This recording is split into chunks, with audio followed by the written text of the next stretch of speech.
Hello મિત્રો, કેમ છો? હમણાં એક વિડીયો બહુ વાયરલ થયો છે 10 વર્ષની પાસપોર્ટની વેલિડિટી માટે.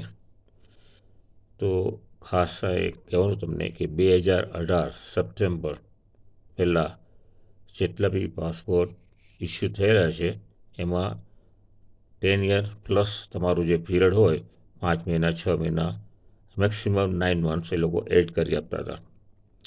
હવે દાખલા તરીકે તમે 1 જાન્યુઆરી 2014માં તમે પાસપોર્ટ મળ્યો હોય તમને, તો 2024 જાન્યુઆરીમાં ખલાસ થાય, પ્લસ 9 મંથ્સ એ લોકો એડ કરી આપતા હતા.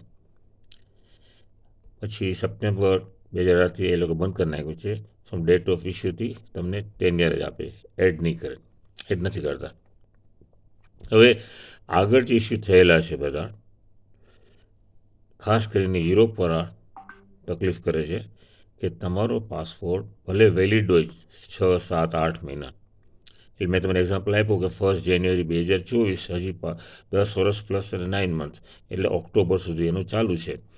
પણ તમને જવા નહીં દે યુરોપમાં, કારણ કે એ 10 વર્ષ અને ઉપરના મહિના થયા એટલે પાસપોર્ટ જૂનો થઈ ગયો એ લોકોના હિસાબે.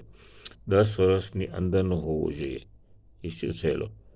એવું નહીં કે ખલાસ થયો, ખલાસ પીરિયડ તો તમારો ચાલુ જ છે, પણ 6 મહિના 7 મહિના વેલિડિટી બી ચાલુ છે, પણ પાસપોર્ટ જે ઇસ્યુ કર્યો છે એના 10 વર્ષ પાસ થઈ ગયા છે, એટલે એ લોકો વેલિડ નથી ગણતા.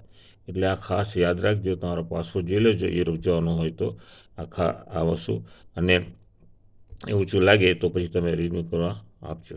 Thank you.